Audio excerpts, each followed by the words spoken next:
యేసుక్రీస్తు వారి ఘనమైన శ్రేష్ఠ నామములో కూడి వచ్చిన సంఘమంతటికి నా హృదయపూర్వక వందనాలు తెలియజేస్తూ ఉంటున్నాను. అందరికీ వందనాలండి. కృప కలిగిన దేవుడు మిమ్మును మీ కుటుంబములను తన హెచ్చైన కృపలో మెండుగా దీవించి బలపరిచి ఆశీర్వదించునుగాక. గడిచిన వారం ఫిలిప్పీ సంఘములో ఒక శ్రేష్టమైనటువంటి వ్యక్తి జీవితాన్ని మనము ధ్యానించాం. ఎవరైనా చెప్పాలందరూ? ఎపఫ్రోదితు. ఈ శ్రేష్టమైన ఆరాధనలో దారి తప్పిన, దేవునికి దూరమైన ఇశ్రాయేలీలకు దేవుడిస్తున్నటువంటి హెచ్చరిక ఆ గ్రంథమే ఆమోసు గ్రంథం. ఏంటండి? దారి తప్పిన, దేవునికి దూరమైన ఇశ్రాయేలీలకు దేవుడు తన ప్రవక్త ద్వారా ఇస్తున్నటువంటి హెచ్చరిక సందేశమే ఆమోసు గ్రంథం. ఇంతకీ ఆమోస్ ఎవరు? వెరీ గుడ్, పశువుల కాపరి. ఏ ప్రాంతానికి చెందినవాడు? ఒక కుగ్రామానికి చెందినటువంటి వాడు, ఒక పల్లెటూరు ప్రాంతానికి చెందినటువంటి వాడు. అది కూడా నోట్ చేసుకోండి, తెకోవా ప్రాంతానికి చెందినటువంటి వాడు. ఏ ప్రాంతానికి? తెకోవా ప్రాంతానికి చెందినటువంటి వాడు. ఈయన పశువుల కాపరి. ఈయన జీవనాన్ని ఏ రీతిగా కొనసాగించేవాడంటే, మేడి పండ్లు ఏరుకొని జీవనాన్ని కొనసాగించేవాడు. దేనిని? మేడి పండ్లను ఏరుకొని తన జీవనాన్ని ఏం చేస్తూ ఉండేవాడు? కొనసాగిస్తూ ఉండేవాడు. ఈయన చదువుకున్నవాడి కాదు, విద్యావేత్త ఏమీ కాదు ప్రియులరా. అలాంటి వ్యక్తిని దేవుడు చెప్పండి ఇశ్రాయేలీయుల యొక్క ప్రజల కొరకు సందేశం అందించటానికి, వారిని హెచ్చరించటానికి దేవుడు ఏర్పరుచుకున్న సాధనమే ఆమోసు. ఆమోసు యాజక కుటుంబానికి చెందినటువంటి వాడు కాదు. ఆమోసు ప్రవక్త కుటుంబానికి చెందినటువంటి వాడు కాదు. ఒక పల్లెటూరుకి సంబంధించినటువంటి వ్యక్తి, ఒక యూదా ప్రాంతానికి సంబంధించినటువంటి వ్యక్తి. యూదా రాజ్యంలో అప్పటికే యెషయా ఉన్నాడు. ఎవరు? ప్రవక్తగా యెషయా ఉన్నప్పటికి కూడా యూదా ప్రాంతానికి చెందినటువంటి ఈ యొక్క ఆమోస్ని ఇశ్రాయేలీల యొక్క 10 గోత్రాలకు తన సందేశాన్ని అందించటానికి, హెచ్చరికలు జారీ చేయటానికి దేవుడు ఏర్పరచుకున్నటువంటి సాధనం ఆమోసు ప్రియులరా. ఎందుకు ప్రవక్తగా ఎన్నుకున్నాడు? ఎందుకు ప్రవక్తగా ఎన్నుకున్నాడు? దేవుడు ఒక వ్యక్తిని ఎన్నుకోవాలనంటే ఎంతో దైవభక్తి కలిగి ఆ వ్యక్తి జీవిస్తే, దేవుడు కోరుకునేటటువంటి శ్రేష్టమైనటువంటి గుణలక్షణాలు ఆ వ్యక్తి జీవితంలో ఉంటేనే దేవుడు చెప్పండి ఆ వ్యక్తిని ఏం చేసుకుంటాడు? చూస్ చేసుకుంటాడు, కోరుకుంటాడు. ఆ క్రమంలోనే ఆమోసు కూడా ఇలా అనుకొని ఉండుండడు, దేవుడు నన్ను కోరుకుంటాడని, ఆ 10 గోత్రాలకి సందేశం అందించడానికి దేవుడు నన్ను ఏర్పాటు చేసుకుంటాడని. ఒక పల్లెటూరుకి చెందినటువంటి వ్యక్తిని దేవుడు తన కొరకు ప్రవక్తగా ఏర్పాటు చేసుకొని వారికి చెప్పండి ఈ సందేశాన్ని పంపిస్తూ ఉన్నాడు, హెచ్చరికలు జారీ చేస్తూ ఉన్నాడు. ఈ ఆమోసు ద్వారా ఎన్ని హెచ్చరికలు దేవుడు వారికి పంపిస్తున్నా వారిలో చెప్పండి మార్పు రావట్లేదు. వారు లోబడటం లేదు, వారి మాట వినటం లేదు, దేవుని తట్టు తిరగట్లేదు. ఇంతకీ ఆమోసుకి ప్రజలు ఎలాంటి వాళ్ళో తెలుసా తెలీదా? తెలుసు. ఎంత భయంకరమైనటువంటి వారో తెలుసు, ఎంత కఠినమైనటువంటి వారో తెలుసు, మెడవంచని జనాంగమని తెలుసు, చాలా మూర్ఖులని తెలుసు, దేవునికి భయపడినటువంటి వారని తెలుసు. అయినా కానీ దేవుడు చెప్పాడు సందేశం అందించటానికి. తూచా తప్పకుండా ఏ సందేశం అయితే అందించమని దేవుడు తనని కోరుకున్నాడో అది అక్షరాల తప్పకుండా, భయము లేకుండా, బెదురు లేకుండా దేవుడు చెప్పమన్న సందేశాన్ని చెప్పటానికి ఆ 10 గోత్రాల యొద్దకు ఆమోసు బయలుదేరి వెళ్ళాడు. ప్రియులరా, ఇశ్రాయేలీయులకు చెప్పండి, మొట్టమొదటి రాజు ఎవరు? సౌలు. రెండవ రాజు దావీదు. మూడవ రాజు సొలొమోను. నాలుగవ రాజు వెరీ గుడ్, రెహబాము. ఇక్కడ ఆలకించాలి మీరు. అంటే 120 సంవత్సరాలు 12 గోత్రాలు కలుస్తున్నాయి. ఏంటి ప్రియులరా? దావీదు కాలంలో, సౌలు కాలంలో, సొలొమోను కాలంలో ఒక్కొక్కరు చెప్పండి ఎన్ని సంవత్సరాలు పరిపాలించారు? 40 సంవత్సరాలు. 120 సంవత్సరాలు వారు కలిసే ఉన్నారు. రెహబాము కాలానికి వచ్చేసరికి వారి మీదకి చెప్పండి పన్ను భారము ఎక్కువ చేసేసరికి వారు 2 ముక్కలుగా విడిపోయారు. 10 గోత్రాలు చెప్పండి ఉత్తర రాజ్యం, 2 గోత్రాలు దక్షిణ రాజ్యం. దక్షిణ రాజ్యానికి అప్పటికి ఉజ్జియా రాజుగా ఉన్నాడు. ఉత్తర రాజ్యానికి అప్పటికి రెహబాము రాజుగా ఉన్నాడు. ఈ విడిపోయినటువంటి ఈ యొక్క 10 గోత్రాలకి సందేశం అందించడానికి ఎవరిని పంపిస్తూ ఉన్నాడు? ఆమోసును పంపిస్తూ ఉన్నాడు. ఎంత మూర్ఖులంటే వీళ్ళు! దేవుడు ఎంత సందేశాన్ని పంపించినా, ఎంత హెచ్చరించినా, ఆ దినాల్లో చెప్పండి దేవుడు ఎంత ప్రవక్త ద్వారా హెచ్చరించినా, తమ స్థితిని మార్చుకోమన్నా, దేవుని తట్టు తిరగమన్నా, పశ్చాత్తాప్తులు కమ్మన్నా, దేవుని భయము కలిగి జీవించమన్నా వారిలో చెప్పండి కొద్దిపాటి మార్పు రాలేదు. ఇక్కడ ఒక సంగతి చెప్తాను మీకు. ప్రవక్త ఎంత చెప్పినా ప్రవక్త మాటలు లెక్క చేయలేదు, ప్రవక్త మాటలకు లోబడలేదు, దేవుని తట్టు తిరగటానికి ఇష్టపడలేదు. నాడు ఏ రీతిగానైతే ప్రవక్త మాటకి లోబడలేదు, దేవుని తట్టు తిరగలేదు, దేవుని భయము కలిగి జీవించలేదు, నేడు కూడా సేవకుడు మాట్లాడుతుంటున్నప్పుడు దేవుని మాటకి లోబడటం లేదు, దేవుని తట్టు తిరగట్లేదు, దేవుని పిల్లల హృదయాల్లో దేవుని భయం రావట్లేదు, పశ్చాత్తాపము కలిగి దేవునికి తమ జీవితాల్ని సమర్పించుకోలేకపోతున్నారు. నాడు ఏ రీతిగానైతే ప్రజలు చెప్పండి భయం లేకుండా ప్రవర్తించారో, నేటి దినాల్లో కూడా చాలామంది భయం లేకుండా ప్రవర్తిస్తున్నారు. కారణం ఏమంటారో తెలుసా?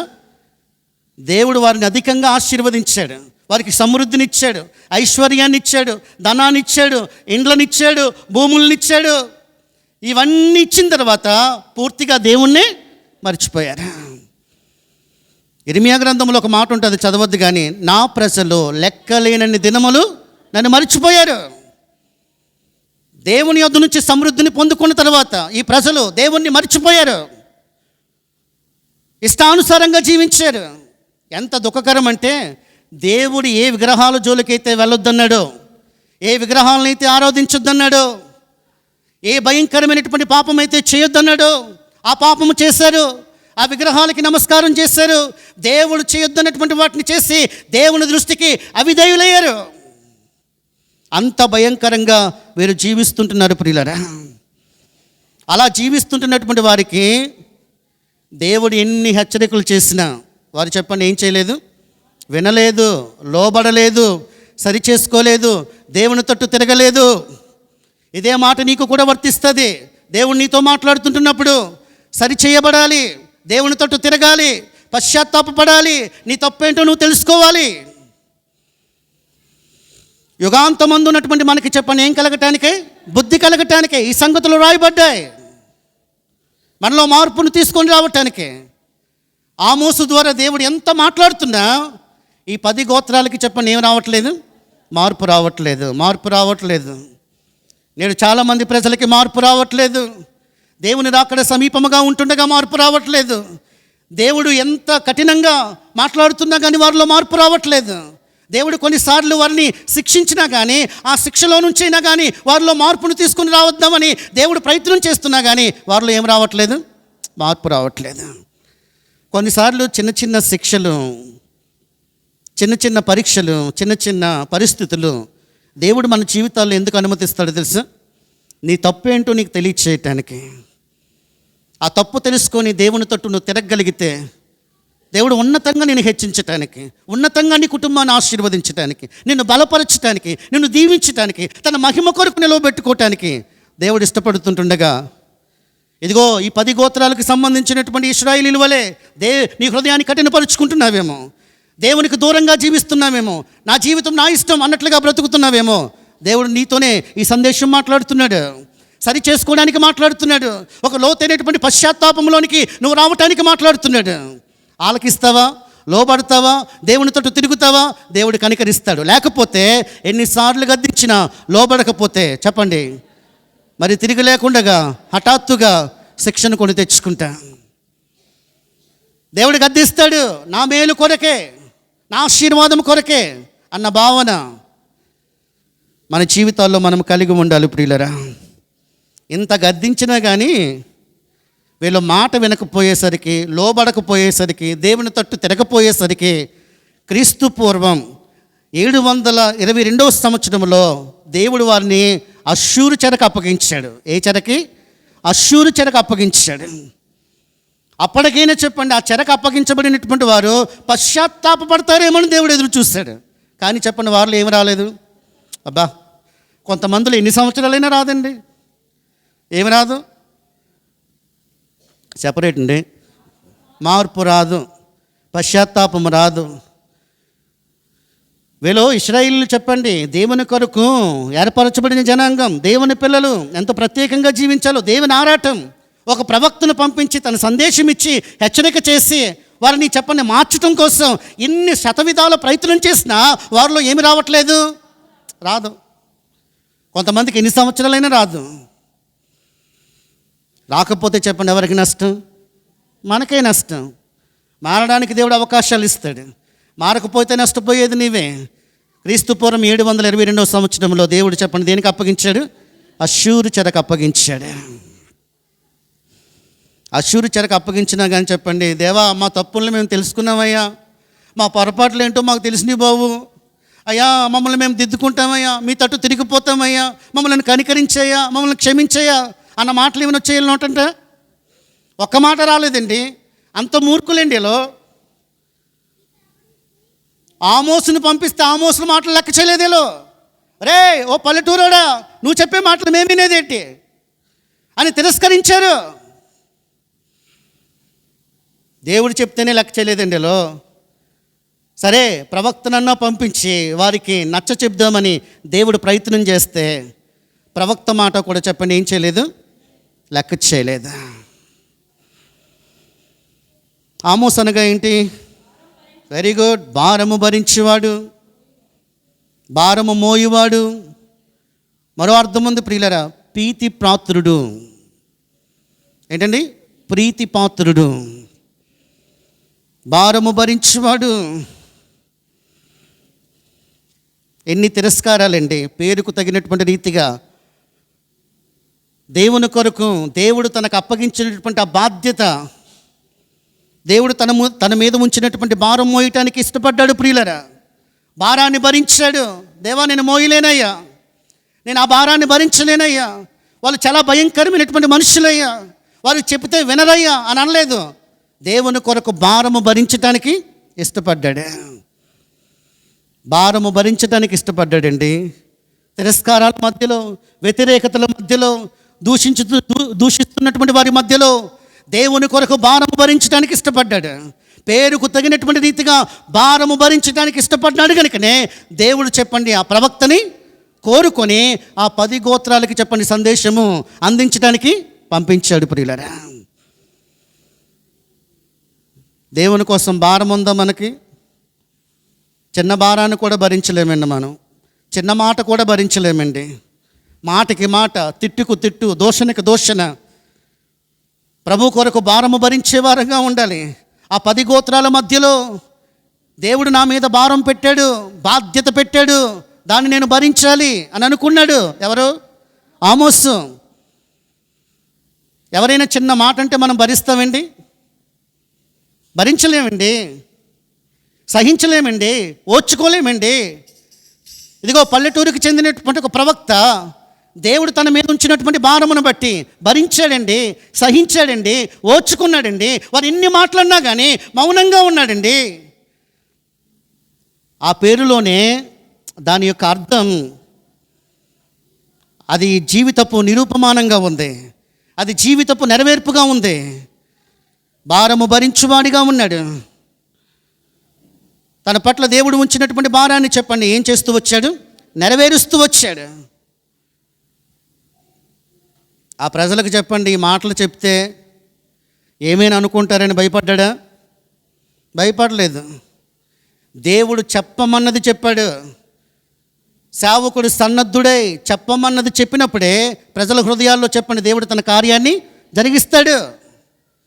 దేవుడు చెప్పమన్న సందేశాన్ని తూచా తప్పకుండా ఆమోసు చెప్తూ వచ్చాడు కనుకనే ఆమోసు మాటలు లెక్క చేయలేదు, ఆమోసు మాటలు వినలేదు. ఒక బాధాకరమైనటువంటి మాట ఏంటో తెలుసా? ఇంతకీ ఎన్ని సంవత్సరాలు ప్రకటించాడు? దేవుడు తన మీద ఉంచినటువంటి భారాన్ని ఒక సంవత్సరం కాదండి, 2 సంవత్సరాలు కాదండి, 3 సంవత్సరాలు కాదండి. ఒక వ్యక్తి యొక్క మాట చెప్పండి, మనం చెప్పండి ఆ రోజు భరించడానికి మనకి చాలా కష్టం. ఒక వ్యక్తి ఒక మాట మనల్ని అంటే చెప్పండి ఆ రోజంతా మనకు నిద్ర పట్టదు. ఆ వ్యక్తిని మనం ఏదో ఒకటి అనేటంత వరకు కూడా మన హృదయంలో చెప్పండి తృప్తి ఉండదు. ఎన్ని మాటలు అన్నారండి ఆమోసుని, ఎంతగా కృంగదీశారండి ఆమోసుని. అంత బాధ పెట్టినప్పటికి కూడా దేవుని కొరకు చెప్పండి భారము భరించడానికి ఇష్టపడ్డాడు.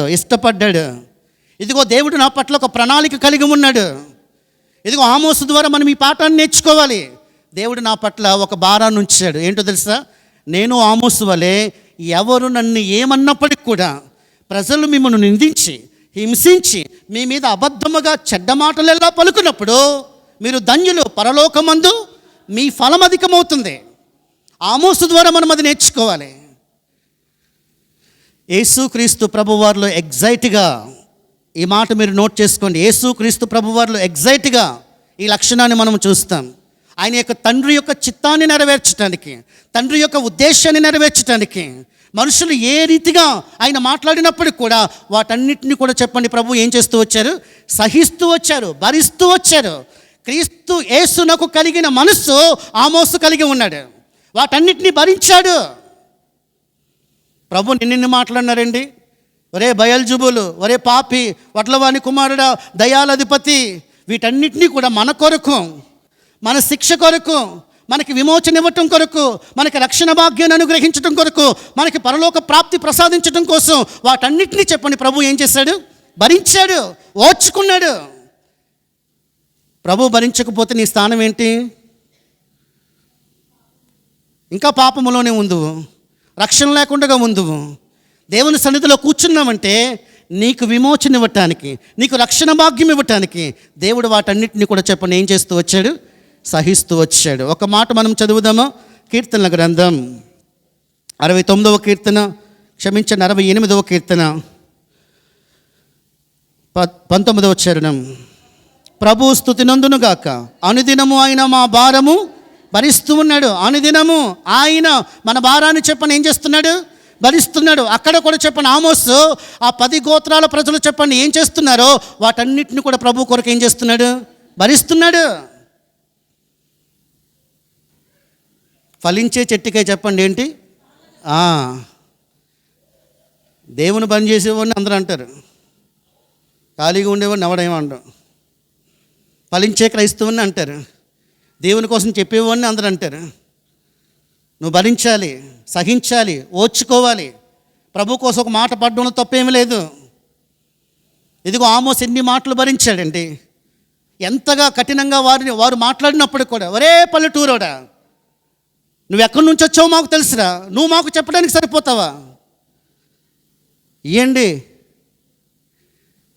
ఎగ్జాక్ట్గా అన్నారండి. ఆ మాటలన్నింటినీ సహించాడండి, ఆ మాటలన్నింటినీ కూడా భరించాడండి. ఎవరి కోసం? దేవుని కోసం. దేవుడు తన పట్ల కలిగి ఉన్న ఉన్నతమైన ఉద్దేశం, వారి మార్పు కోసం, వారు ప్రభు తట్టు తిరగడం కోసం, వారిలో పశ్చాత్తాపం కలగటం కోసం, వారు దేవుని ఎదుట విరిగిపోవటం కోసం వాటన్నిటిని భరించాడు. పౌలుని గురించి ఒక అద్భుతమైనటువంటి మాట ఉంది. ఆ మాట కూడా అపోస్తుడైనటువంటి పౌలు గురించి పరిశుద్ధాత్మ దేవుడు ఏ మాట అయితే వ్రాయించాడో ఆ మాట ఆమోసు కూడా వర్తిస్తుంది ప్రియులరా. రండి మనం చూద్దాం. అపోస్తుల కార్యములు 9వ అధ్యాయము 15వ వచనం. అందుకు ప్రభు, నువ్వు వెలుము, అన్యజనుల ఎదుటను రాజుల ఎదుటను ఇశ్రాయేలు ఎదుటను నా నామము భరించుటకు ఇతడు నేను ఏర్పరచుకొనిన నా నామము చెప్పని ఏం చేయడానికి?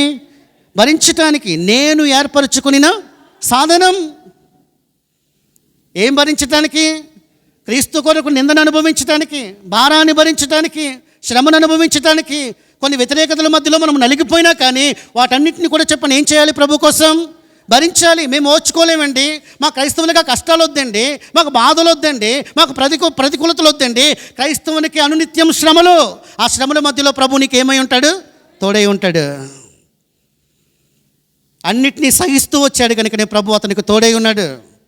ప్రభు అతన్ని బలపరిచాడు. భరించడానికి ఇష్టపడం మనం. రెండో మాటగా ఏం చెప్పాను? అతడు ప్రీతిపాత్రుడు. ఏది ప్రీతికరంగా ఉండాలి దేవుని దృష్టికి? దీన్ని బట్టి మీరు చెప్పండి. సామెతల గ్రంథం 16వ అధ్యాయము 7వ వచనం. ఒకని ప్రవర్తన ఏది ప్రీతికరంగా ఉండాలి? ప్రవర్తన ప్రీతికరంగా ఉండాలి. ఆమోసు యొక్క ప్రవర్తన దేవునికి వ్యతిరేకంగా లేదండి, దేవునికి ప్రీతికరంగా ఉంది, దేవునికి ఇష్టంగా ఉంది. అంత ప్రీతికరంగా ఉంది కనుకనే ఒక పల్లెటూరికి సంబంధించినటువంటి తెకోవా ప్రాంతానికి సంబంధించినటువంటి ఈ వ్యక్తిని దేవుడు తన కొరకు ప్రవక్తగా ఎంచుకున్నాడు. అంత ప్రీతికరంగా ఉంది. ఉందా మన ప్రవర్తన ప్రీతికరంగా? దేవునికి ఆయాసకరంగా ఉందా? దేవునికి దుఃఖకరంగా ఉందా? భరిస్తేనే మన ప్రవర్తన చెప్పండి దేవునికి ఎలా ఉన్నట్లు? ప్రీతికరంగా ఉన్నట్లు. అంత ప్రీతికరంగా ఉందండి ఆమోసు ప్రవర్తన. అంత దేవునికి ఇష్టంగా ఉందండి ఆమోసు యొక్క జీవితం, అతడు జీవించే జీవితం. మరో మాటను చూడండి. ఎఫెసీయులకు రాసినటువంటి పత్రిక 2వ అధ్యాయము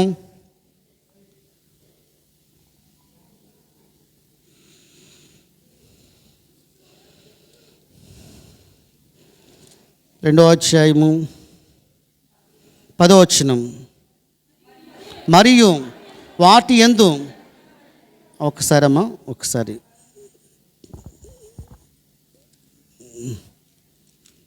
ఫిలిప్పీయులకు రాసిన పత్రిక వెలుగు సంబంధుల వలె అదే మాట రైట్ 4వ అధ్యాయం 10వ వచనం. ఒకసారి 5వ అధ్యాయం 10వ వచనం, క్షమించాలి. గనుక ప్రభువుకి ఏది ప్రీతికరమైనదో దానిని పరీక్షించచ్చు, వెలుగు సంబంధుల వలె నడుచుకోండి. పరీక్షిస్తున్నామా? నేను ఈ మార్గాల్లో వెళ్తే అది నాకు క్షేమము. ఇక్కడ ఒక అద్భుతమైనటువంటి మాట అది. ప్రభువుకి ఏది ప్రీతికరమైనదో దాన్ని ఏం చేయాలి? పరీక్షించాలి. దేవునికి ప్రీతికరంగా జీవించేవాడే దానిని పరీక్షించగలుగుతాడు. మేలుకరమైనటువంటి మార్గాల్లో నడవటానికి ఇష్టపడతాడు. ప్రభువుకి ఏది ప్రీతికరమైనదో దానిని పరీక్షించచ్చు. ఎలాగా? వెలుగు సంబంధుల వలె. దేవుని కొరకు ఒక వెలుగుగా జీవించాడండి ఆమోసు. వెలుగు సంబంధిగా నడుచుకున్నాడండి. దేవునికి ప్రీతికరంగా జీవించాడండి. ఇప్పుడు ఆమోసు గ్రంథం దగ్గరికి మనం వచ్చేద్దాం. ఆమోసు గ్రంథం 2వ అధ్యాయము. ఇశ్రాయేలీయుల యొక్క తప్పిదాలు కొన్నింటిని మనం చూసి ఆమోసు జీవితంలో కొన్ని శ్రేష్టమైనటువంటి విషయాలు నేను మీ ముందు పెట్టడానికి ప్రయత్నం చేస్తాను. 2వ అధ్యాయము 4వ వచనం. యెహోవా సెలవిచ్చినదేమనగా, యోధా 4 సార్లు చేసినటువంటి దోషమును బట్టి నేను తప్పకుండా వారిని శిక్షింతును.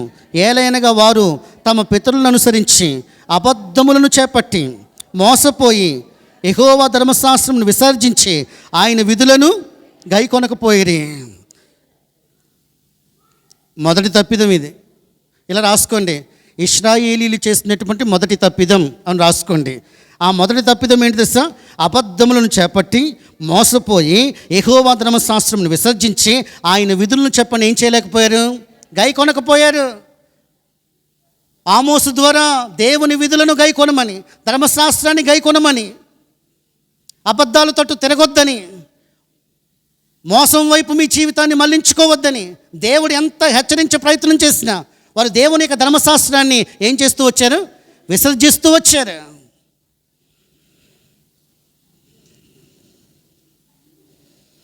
విసర్జిస్తూ వచ్చారు. రెండవ తప్పిదం, 2వ అధ్యాయం 6వ వచనం. యెహోవా సెలవిచ్చినదేమనగా, ఇశ్రాయేలు 3-4 సార్లు చేసిన దోషమును బట్టి నేను తప్పకుండా దాన్ని శిక్షింతును. ఏలైనగా ద్రవ్యమునకే దాని జనులు నీతిమంతులను అమ్మివేయుదురు, పాదరక్షకుల కొరకే బీదవారిని, అవి చొప్పులను చెప్పండి, కొనుక్కోవటానికి చెప్పండి, ఎవరు నమ్మేస్తారంట? నీతిమంతులు నమ్మేస్తారండి. ఇలా అప్పటికి చెప్పండి, వీళ్ళ దగ్గర ఎవరు ఉండేవారు? ఆ మాటను బట్టి ఎవరుండేవారు? బానిసలు ఉండేవారు. ఆ బానిసలు నమ్మి ఏం కొనుక్కునేవారంట?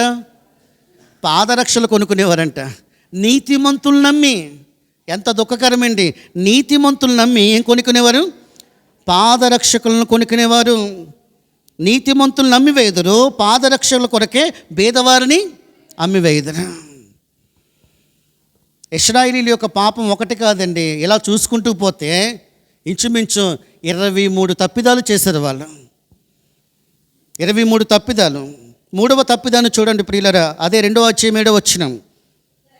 దరిద్రుల నోటులో మన్ను వేయుటకు బహు ఆశపడుదురు, దీనుల త్రోవను అడ్డము వచ్చును, తండ్రియు కుమారుడు ఒకదానినే కూడి నా పరిశుద్ధ నామమును అవమానపరచుదురు. ఎంత భయంకరమండి, ఎంత భయంకరంగా జీవించారండి, ఎంత దుఃఖకరంగా జీవించారండి. తండ్రి కుమారుడు చెప్పండి, ఎంత భయంకరంగా జీవించారు, ఎంత భయంకరంగా ప్రవర్తించారు. దరిద్రుల నోట్లో చెప్పండి ఏం పోసేవారంట? మన్ను పోసేవారు. దీనుల త్రోవకు చెప్పండి ఏమొచ్చేవారు? అడ్డు వచ్చేవారు. ఈ పరిస్థితులన్నింటినీ కూడా చెప్పండి దేవుడు చూచి వారిని హెచ్చరిక చేయడానికి ఎవరిని పంపించాడు? ఆమోసును పంపించాడు. దరిద్రుల నోట్లో మన్ను పోయటం, అది సరదాగా ఎంచుకోవటం, నీతిమంతులను చెప్పండి నమ్మి, బేదలను నమ్మి వారు చెప్పండి పాదరక్షలు కొనుక్కోవటం, భయంకరంగా వారు ప్రవర్తించినటువంటి తీరు. 8వ వచనం. తాకట్టుగా ఉంచబడినటువంటి బట్టలను అప్పగింపక వాటిని పరుచుకొని బలిపీఠముల యొద్ద పండుకొందురు, జుల్మానా సొమ్ముతో కొనిన ద్రాక్షారసము తమ దేవుని మందిరములోనే పానము చేయుదురు. ఎక్కడైతే చేయకూడదో, ఏ బలిపీఠం యొద్ద అయితే చేయకూడదో, దేవుడు ఎక్కడైతే దానిని చేయొద్దన్నాడో అక్కడే చెప్పండి దాన్ని చేయటానికి, దేవునికి విరోధంగా ప్రవర్తించటానికి వారు పూనుకున్నారు. ప్రియులరా, నేను రెఫరెన్సెస్ మీకు ఇస్తే దాని ఇంటికి వెళ్ళి మీరు ధ్యానించాలని నేను ప్రభు పేరిట ప్రేమతో మీకు మనవి చేస్తూ ఉంటున్నాను. ఇప్పటికి ఎన్ని తప్పిదాలు వచ్చాయి? 4 తప్పిదాలు వచ్చాయి. 6వ తప్పిదం ఏంటంటే ఇదే ఆమోసు గ్రంథం 2వ అధ్యాయం 8వ వచనం. 7వ తప్పిదం 2వ అధ్యాయము 12వ వచనం. అయితే నాజీరులకు మీరు ద్రాక్షరసము త్రాగించిది ప్రవచింపవద్దని ప్రవక్తలకు ఆజ్ఞ ఇచ్చితిరి. నాజీరులు అంటే ఎవరు? దేవునికి ప్రతిష్ఠితమైనటువంటి వారికి చెప్పండి ఏం తాగించారేలో? ద్రాక్షరసం త్రాగించారు. ప్రవక్తలు వస్తే చెప్పండి, ప్రవక్తలు ఏమన్నారు? మీరు ప్రవచించొద్దు. ఉందా మాట? అయితే నాజీరులకు మీరు ద్రాక్షరసము త్రాగించిది ప్రవచింపవద్దని ప్రవక్తలకు ఆజ్ఞ ఇచ్చితిరి. ఇశ్రాయేలు చెప్పండి, ప్రవక్తలు వారి యొద్దకు వచ్చి ప్రవచిస్తే, సందేశం ఇస్తే, హెచ్చరిక చేస్తే మాకు చెప్పొద్దు, మేము వినం, మేము లోబడం అని దేవుని మీద చెప్పండి. దేవుని మాటల మీద ఏం చేస్తూ వచ్చారు? తిరుగుబాటు చేస్తూ వచ్చారు. 3వ అధ్యాయము 10వ వచనం. వారు నీతి క్రియలు చేయ తెలియక తమ నగరులలో బలాత్కారం చేతను దోపుడు చేతను సొమ్ము సమకూర్చుకుందురు. ఇతరులను చెప్పండి దోచుకొని చెప్పండి ఆ సొమ్మును ఏం చేసుకునేవాళ్ళు? సమకూర్చుకునేవారు. ఎంత భయంకరంగానండి! ఒకటి కాదండి, 23 తప్పిదాలు. ఆ తప్పిదాలన్నింటినీ చూచి వారి భయంకరమైనటువంటి ప్రవర్తన చూచి, భయం లేనటువంటి జీవితాన్ని చూచి దేవునికి బాధ కలిగి, వారి మీద ప్రేమ కలిగి, వారు దేవుని తట్టు తిరగాలని, దేవుని కనికరాన్ని పొందుకోవాలని, దేవుని సన్నిధిలో నిలబడాలని, దేవుని ఎదుట పశ్చాత్తాప్తులు కావాలని. మీరు నోట్ చేసుకోండి. ఆమోసు 3:10, ఆమోసు గ్రంథం 4వ అధ్యాయం 1వ వచనం, ఆమోసు గ్రంథం 5వ అధ్యాయం 7వ వచనం, ఆమోసు గ్రంథం 5వ అధ్యాయం 10వ వచనం, ఆమోసు గ్రంథం 5వ అధ్యాయం 11వ వచనం, ఆమోసు గ్రంథం 5వ అధ్యాయం 26వ వచనం, ఆమోసు గ్రంథం 6వ అధ్యాయం 3వ వచనం, ఆమోసు గ్రంథం 6వ అధ్యాయం 13వ వచనం, ఆమోసు గ్రంథం 8వ అధ్యాయం 14వ వచనం, ఆమోసు గ్రంథం 8వ అధ్యాయం 16వ వచనం. ఈ మాటలన్నీ కూడా ఇశ్రాయేలు చేసినటువంటి ఏంటి ఇలాంటి తప్పిదాలే. నేను 15 తప్పిదాలే చెప్పాను. మిగిలినటువంటి చెప్పండి ఎన్ని తప్పిదాలు? ఆ 8 తప్పిదాలు ఏంటో మీరు చూడాలి. 15 తప్పిదాలు మీకు రిఫరెన్స్లు ఇచ్చాను. ఈ 15 తప్పిదాలు కాకుండా మరో 8 తప్పిదాలు ఉన్నాయి. ఆ 23 తప్పిదాలు ఆమోసు గ్రంథంలో ఆమోసుకు దేవుడు చెప్తూ ఆ ప్రజలకు చెప్పండి, ఏమి హెచ్చరిక జారీ చేయమన్నాడు? మీరు మారండి, లేకపోతే చెప్పండి దేవుని యొక్క ఉగ్రత మీ మీదకి రగులుకోబోతుంది. ఇలాంటి ప్రజల యొద్దకు చెప్పండి దేవుని మాటకు లోబడి. ఆమోసు జీవితంలో మనం నేర్చుకునే సెకండ్ క్యారెక్టర్ ఏంటంటే, అతడు దేవుని కొరకు చెప్పండి ఏం భరించేవాడు? భారము భరించేవాడు. రెండవది ఏంటంటే దేవుని మాటకు లోబడినవాడు. నేను వెళ్ళను, నా వల్ల కాదు, వేరొకరిని పంపించు, ఆ ప్రజలు మూర్ఖులు, భయం లేని వాళ్ళు, నేను ఎంత చెప్పినా మారరు అని అనలేదు. అలాంటి ప్రజల యొద్దకు, దేవునికి విరోధంగా జీవిస్తున్న వారి యొద్దకు వెళ్ళటానికి సాహసించాడు. అంటే ఎవరి మాటకు లోబడ్డాడు? దేవుని మాటకు. ఎంత మంచి ప్రవక్త అండి, దేవుని మాటకు లోబడిన ప్రవక్త. ఆమోసు గ్రంథం 7వ అధ్యాయము 15వ వచనం మనం చూద్దాం. నా మందలను నేను కాచుకొనుచుండగా యెహోవా నన్ను పిలిచి, నీవు పోయి నా జనులకు ఇశ్రాయేలు వారికి ప్రవచనము చెప్పమని నాతో సెలవిచ్చును. నేను మందలను కాసుకుంటుండగా ఎవరు నాతో మాట్లాడారు? దేవుడు నాతో మాట్లాడాడు. వెళ్ళు, నా ప్రజలకు చెప్పండి. ఏం చెప్పమన్నాడు? సందేశం చెప్పమన్నాడు. వెళ్ళాడా? లోబడ్డా? నేను వెళ్ళనన్నాడా? నా వల్ల ఏమవుతుందన్నాడా? వెంటనే దేవునికి లోబడ్డాడండి. ఎంత మంచి లక్షణం ఏంటండి! ఎంత దైవభక్తి కలిగి జీవిస్తే, ఎంత దైవికమైనటువంటి క్రమశిక్షణ కలిగి జీవిస్తే, దేవుడు చెప్పినటువంటి మాటకి వెంటనే చెప్పండి ఆమోసు ఏం చేశాడు? లోబడ్డాడు. దేవుడు మాట్లాడగానే ఇన్స్టెంట్గా లోపడ్డాడు. వెళ్ళటానికి సిద్ధపడ్డాడు. ఆ ప్రజలకు బోధించడానికి సిద్ధపడ్డాడు. ఆ స్థానంలో నువ్వు ఉంటే ఎన్నిసార్లు దేవునికి అవిధేయత చూపించాం? ఎన్నిసార్లు లేఖనపు వెలుగులో నుంచి దేవుడు మాట్లాడుతుంటుంటే ఆ మాటలు మనం వినలేదు, లోబడలేదు. దేవుని మాటలంటే చెప్పండి వినకపోవటమే, లోబడకపోవటం. ఇక్కడ ఆమోసుతో ఏ మాటలైతే దేవుడు మాట్లాడుతున్నాడో ప్రతి మాటకి ఆమోసు లోబడుతూ వచ్చాడు, విధేయత చూపుతూ వచ్చాడు. దేవా నేను తప్పకుండా చేస్తాను, వెళతాను అని అన్నాడు. ఆ స్థానంలో నిన్ను పెట్టుకొని నువ్వు చూసుకో. ఎన్నిసార్లు దేవుని మాటకి తిరస్కారాన్ని చూపించాం, అవిధేయత చూపించాం. దేవుని మాటని మనం ఎన్నిసార్లు నెరవేర్చలేదు. దేవుని చిత్తానికి ఎన్నిసార్లు మనం వ్యతిరేకంగా ప్రవర్తించాం. లోబడని పిల్లలకు శ్రమ. ఆకాశం ఆలకిస్తుంది, భూమి చెవియగుతుంది. నేను పిల్లలను పెంచి గొప్పవారినిగా చేయాలనుకుంటే వారు నా మీద తిరగబడుతున్నారు. తిరుగుబాటు చేసే ప్రజల మధ్యకు పంపించాడండి. నిత్యము తిరుగుబాటు చేసే వాళ్ళలో అలాంటి ప్రజల యొద్దకు దేవుని మాటకు చెప్పని ఏమయ్యాడు? లోబడి వెళ్ళాడు. దేవుని మాటకి శిరసావహించి వెళ్ళాడు. నా దేవుడు చెప్పాడు ఆ ప్రజల యొద్దకు వెళ్ళి నా ప్రాణం పోయినా పర్వాలేదు, దేవుడు ఏ సందేశం అయితే చెప్పమన్నాడో ఆ సందేశము ధైర్యంగా చెప్పటానికి ముందుకు అడుగులు వేసి వెళ్ళాడు. ఒక మాట ఒక వ్యక్తితో చెప్పటానికి మనకి చెప్పండి ధైర్యం ఉండాలి, లోబడే తత్వం ఉండాలి. దావీదుతో చెప్పండి నాతాను మాట్లాడటానికి ఎన్ని గట్స్ కావాలి? ఒక రాజుతో మాట్లాడాలంటే చాలా ధైర్యం కావాలి. లేకపోతే రాజు చెప్పండి ఆ మాట అనిన వెంటనే ఏం చేయొచ్చు? చెరసాలలో వేసి చంపించవచ్చు. ఆ ప్రజల యొద్దకు దేవుని సందేశాన్ని, మామూలు సందేశం కాదండి, ఒరే దేవుని తోటి మీరు తిరగకపోతే, మీ జీవితాలను మార్చుకోకపోతే, ఆ పాపాన్ని విడిచిపెట్టకపోతే మీరు పోతారు అని హెచ్చరించి చెప్తున్నాడు ఆమోస్ ఇక్కడ. ఎంత ధైర్యం కావాలి! దేవునికి లోబడ్డాడండి. దేవునికి లోబడినటువంటి వాడిగా ఉన్నాడు. కొలస్సీలకు రాసినటువంటి పత్రికలో ఒక మాట ఉంటుంది. కొలస్సీలకు రాసినటువంటి పత్రిక 3వ అధ్యాయము 22వ వచనం. దాసులారా, మనుషులను సంతోషపెట్టువారైనట్టు కంటికి కనబడవలనని కాక ప్రభువునకు భయపడుచు శుద్ధాంకరణ గలవారై శరీరమును బట్టి మీ యజమానులైనటువంటి వారికి అన్ని విషయములలో చెప్పండి ఏమై ఉండండి. యజమానుడు ఎవరు? మనకి దేవుడే. మన దేవునికి చెప్పండి మనం ఏమవ్వాలి? విధేయులం అవ్వాలి. యేసుక్రీస్తు ప్రభు వారిలో ఉంది. ఆయన తండ్రికి ఏమయ్యాడు? విధేయుడయ్యాడు, లోబడ్డాడు. ఇక్కడ ఆమోస్ కూడా చెప్పండి, దేవుని మాటకి ఏమయ్యాడు? లోబడ్డాడు, విధేయుడయ్యాడు. అక్కడ అబ్రహాము యొక్క కాంటెక్స్ట్ని కూడా మీరు జ్ఞాపకం చేసుకొని, నీ దేశమును, నీ స్వజనమును, నీ బంధువులను, నీ ఇంటి వారిని విడిచిపెట్టి నేను నీకు చూపించు దేశమునకు వెళ్ళమన్నాడు. దేవుడు చెప్పినటువంటి మాట ప్రకారంగా అబ్రహాము చెప్పండి తన ప్రయాణాన్ని కొనసాగించాడు. ఎక్కడికి వెళ్ళాలో తెలియదు, దేవుడు చెప్పాడు. దేవుని మాటకి చెప్పని ఏమయ్యాడు? లోబడి వెళ్ళాడు.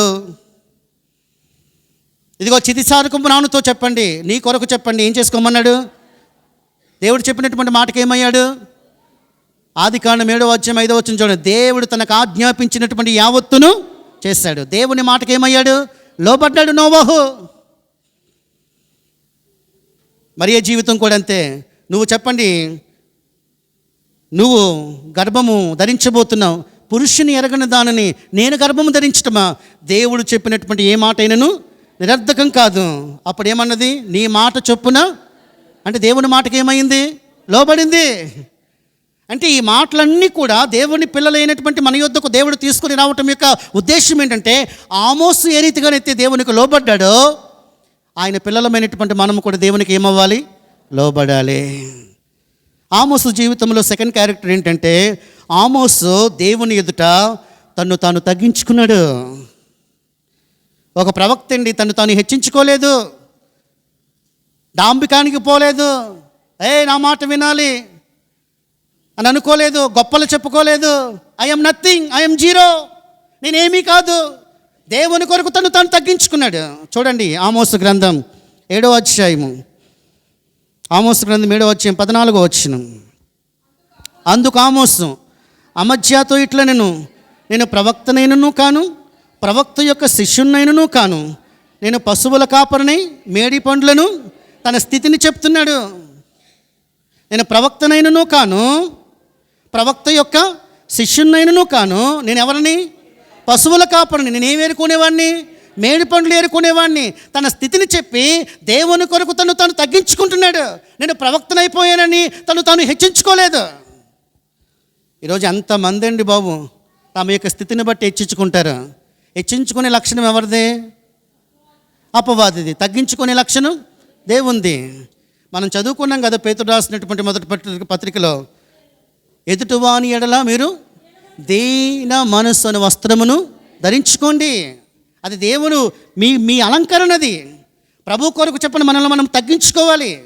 యెషయా గ్రంథం 66:2 ఏముందంటే, ఎవడు దీనుడై నలిగిన హృదయము గలవాడై నా మాట విని వణుకుచుంటాడో వానినే నేను దృష్టిస్తాను.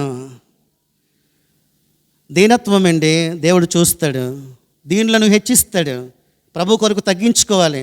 నువ్వు ఎంత హెచ్చించబడినా కానీ ప్రభు కొరకు చెప్పని ఏం చేసుకోవాలి? తగ్గించుకోవాలి. ప్రభు శిలువ మరణము పొందినంతగా తను తాను ఏం చేసుకున్నారు? తగ్గించుకున్నారు. ఆమోస్ ఎంత తగ్గించుకున్నాడండి. నేను ప్రవక్తనైపోయాను అని చెప్పిన ఆ ప్రజల ముందు తను హెచ్చించుకుని మాట్లాడలేదు. అమధ్యాతో చెప్తున్నాడు, నేను ప్రవక్తను కాదు, ప్రవక్త యొక్క శిష్యుని కాదు, నేను పశువుల కాపరిని, మేడి పండ్లను ఏరుకునేవాడిని అని చెప్పని తన స్థితిని చెప్తూ తాను చెప్పని ఏం చేసుకుంటున్నాడు? తగ్గించుకుంటున్నాడు. యాకోబు రాసిన పత్రిక 4:10 ఉంటుంది అద్భుతమైన మాట. యాకోబు రాసిన పత్రిక 4:10, ప్రభు దృష్టికి మిమ్మల్ని మీరు తగ్గించుకోండి, అప్పుడు ఆయన మిమ్మల్ని హెచ్చిస్తాడు. ప్రభు దృష్టికి చెప్పండి, దేవుని పిల్లలంగా ఏం చేసుకోవాలి? తగ్గించుకోవాలి. అప్పుడు చెప్పండి ప్రభు మనల్ని ఏం చేస్తాడు? హెచ్చిస్తాడు. తను తాను హెచ్చించుకున్నవాడు తగ్గించబడతాడు. యేసుక్రీస్తు ప్రభు వారికి బాప్తిస్మం ఇచ్చాడు ఒక ఆయన. ఏమన్నాడు? అబ్బా ఎంత తగ్గింపు అది! ఆయన చెప్పులు విప్పుటకైనా నేను పాత్రను కాను. ప్రభు కొరకు తగ్గించుకోవాలి. మీకా గ్రంథంలో ఒక మాట ఉంది. మీకా గ్రంథం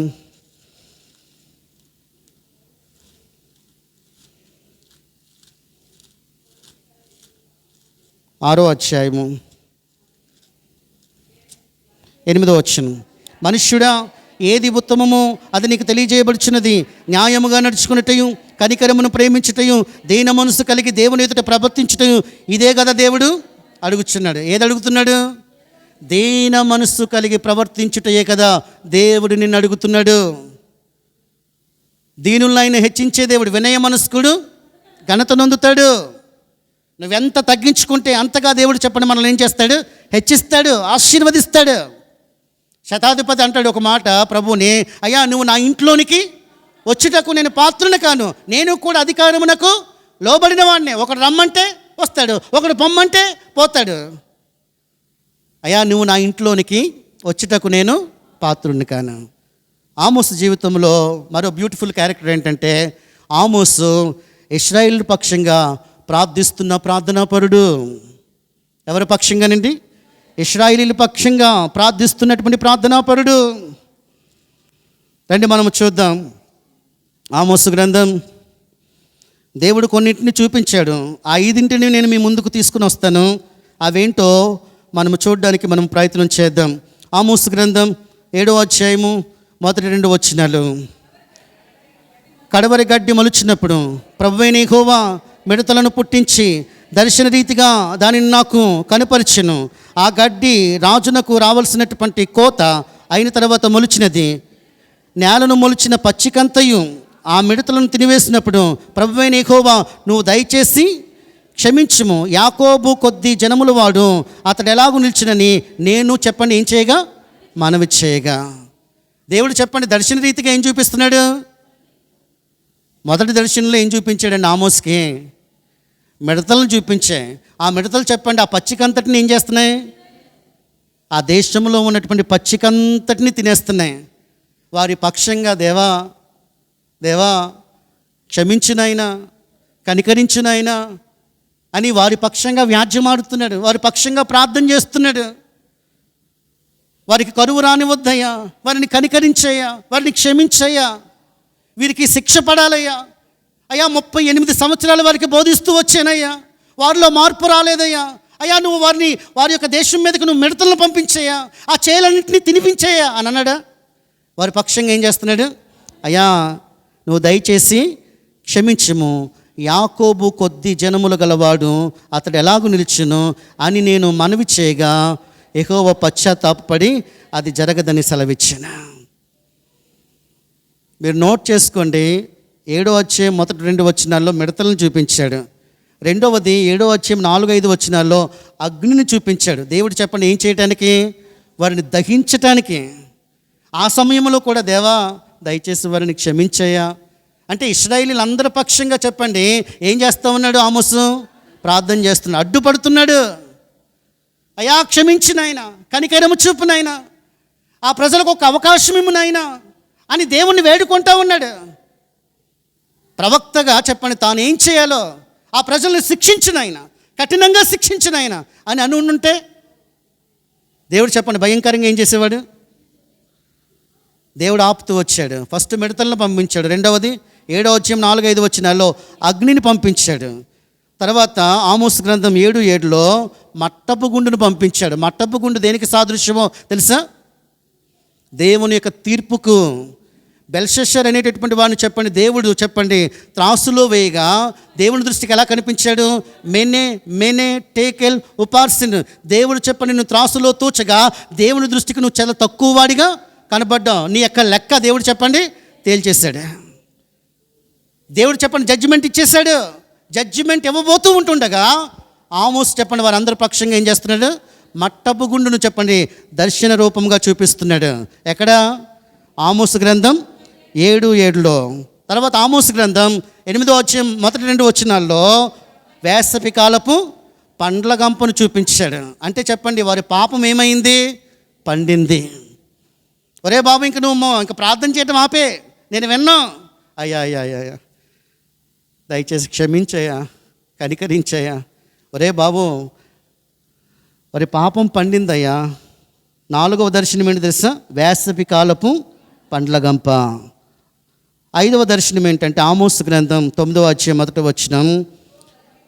బలిపీఠం మీద నిలిచి ఉన్నటువంటి తీర్పు తీర్చడానికి దేవుడు చెప్పండి ఎలా ఉన్నాడు? కత్తి పట్టుకొని సిద్ధంగా ఉన్నాడు. ఇంక చెప్పండి, ఇంక ఆలస్యం చేయను, ఇంక తీర్పు తీర్చడానికి సిద్ధంగా ఉన్నాను, నువ్వు ప్రార్థన చేయకు. వద్దయ్యా, కనికరం చూపయ్యా, వారిని క్షమించయ్యా. ఆమోస్ చెప్పండి ఇశ్రాయేలీలందరి పక్షంగా ఏం చేస్తున్నాడు? ప్రార్థన చేస్తున్నాడు. ఇక్కడ ఒక సందర్భాన్ని జ్ఞాపకం చేయనా? సొదొమలో చెప్పండి ఆ భయంకరమైనటువంటి మనుషులందరి కొరకు ఎంత లెక్క? 50 మంది నీతిమంతులు ఉంటే ఆ పట్టణాన్ని రక్షిస్తావా? అలా తగ్గించుకుంటూ వచ్చాడు. అంటే వారందరి పక్షంగా అబ్రహాం ఏం చేస్తున్నాడు? అబ్బా, మోషే కూడా ఒక మాట అన్నాడు, అయ్యా నువ్వు శిక్షించాలనుకుంటే మొదటగా నన్ను శిక్షించు, నా ప్రజలను శిక్షించొద్దు. అడ్డుపడ్డాడు. అలాగే ఆమోసు కూడా ఈ ప్రజలందరి పక్షంగా అడ్డుపడ్డాడు. ఆమోసు అడ్డుపడ్డాడు కనుకనే దేవుని యొక్క అపారమైనటువంటి కనికరం ఆ ప్రజల మీదకి వచ్చింది. నా లాస్ట్ మాట చెప్పి ముగించేస్తాను. దేవుని దీర్ఘశాంతం, ఆమోసు సహనం. నా లాస్ట్ మాట, దేవుని దీర్ఘశాంతం, ఆమోసు సహనం. దేవుని దీర్ఘశాంతం దేనికోసం? 2 మాటల్లో చెప్పేస్తాను. దేవుని దీర్ఘశాంతం, వారు దేవుని తట్టు తిరగటానికి, దేవుని ఎదుట చెప్పండి పశ్చాత్తాపడ్డానికి. ఆమోసు యొక్క సహనం దేనికోసం అంటే వారిలో కొద్దిగానన్నా మార్పు రావటానికి. ఎంత సహించాడండి, ఎన్నెన్ని మాటలన్నారండి, ఎన్నెన్ని మాటలన్నారండి, ఎంత సహించారండి. ఒరే, నీకేమైనా భత్యం కావాలనుకుంటే వేరే ప్రాంతానికి వెళ్ళి చెప్పండి బోధ చేసుకో, వేరే ప్రజల దగ్గరికి వెళ్ళి నువ్వు మాట్లాడుకో. నోట్ చేసుకోండి, ఆమోసు గ్రంథం 7:12 ఉంటుంది. వేరే ప్రాంతానికి వెళ్ళి నువ్వు బోధ చేసుకో, ఇక్కడొద్దు అంటే. ఆమోసు చెప్పండి వారి దగ్గరికి ఎందుకు వచ్చాడంట? బత్తానికి వచ్చాడు. బత్తానికి డబ్బులకు వచ్చావురా నువ్వు? ఒరే పల్లెటూరుడా, డబ్బులకు వచ్చావు, మా దగ్గర డబ్బులు ఉన్నాయి కదా నువ్వు వచ్చావు అని హేళన చేసి మాట్లాడినా కానీ సహించాడండి. అంతటా అందరూ మారు మనసు పొందవలనని దేవుడు మనందరి ఎడల ఏం చూపిస్తున్నాడు? దీర్ఘశాంతం. దేవుని యొక్క దీర్ఘశాంతం ఇక్కడ కనిపిస్తుంది. ఆమోసు యొక్క సహనం ఇక్కడ కనిపిస్తుంది. ఆమోసు సహించాడు కనుకనే వారి కోసం ప్రార్థించాడు, అన్నిటినీ ఓర్చుకున్నాడు. లేఖనంలో ఒక అద్భుతమైనటువంటి మాట ఉంది. 1 తెస్సలోనికి రాసిన పత్రిక 5:14 అందరి ఎడల దీర్ఘశాంతము గలవారై ఉండండి. నీ దీర్ఘశాంతం నీ ఎదుటకు వచ్చి నీ ముఖం మీద అన్నా కానీ సహించుకో ప్రభు కొరకు. అంటే సహించుకున్నామంటే నీ పక్షంగా ఎవరు వ్యాజ్యమాడుతున్నారు? దేవుడు వ్యాజ్యమాడుతున్నాడు. లాస్ట్గా నేను చెప్పే మాట ఏంటి సార్, ఇన్ని సంవత్సరాలు బోధించాడండి, దేవుని తీర్పులు చెప్పాడండి, దేవుని యొక్క ఉగ్రత ఏ రీతిగా రాబోతుందో ఆమోసు చెప్పాడండి. కానీ చెప్పని ప్రజల్లో ఏమి రాలేదు? ఏమైపోయారు? 10 గోత్రాల్లో చెప్పని ప్రజలు చెప్పండి భయంకరంగా దేవుని యొక్క ఉగ్రతకు గురైపోయారు, దేవుని యొక్క నాశనానికి గురైపోయారు. దేవుడు 38 సంవత్సరాలు ఆమోసు ప్రవక్తను తన కోసం ఏర్పాటు చేసుకొని ప్రజలకి సందేశం ఇచ్చిన, హెచ్చరికలు చేసిన, వారి జీవితాల్లో మార్పు రాకపోయేసరికి దేవుడు చెప్పండి ఆ 10 గోత్రాల వారిని చెప్పండి అష్షూరు చెరకు అప్పగించి అక్కడే చెప్పండి వారందరిని ఏం చేశాడు? నాశనం చేశాడు. ఈ మాటలు దేవుడు నీ వరకు నా వరకు తీసుకొని రావటం యొక్క కారణం ఏంటంటే దేవుడు మన ఎడలో కూడా దీర్ఘశాంతం చూపిస్తున్నాడు, మన పట్ల కనికరాన్ని చూపిస్తున్నాడు. మన జీవితాలను కూడా ప్రభుకి సమర్పించుకొని ఆయనకు అనుకూలంగా, ప్రీతికరంగా, ప్రభుకి నమ్మకంగా ఆమోసు వలె మనం బ్రతకటానికి పరిశుద్ధాత్ముడు మనందరినీ బలపరిచి ఆశీర్వదించి నడిపించును కాక. ఆమేన్.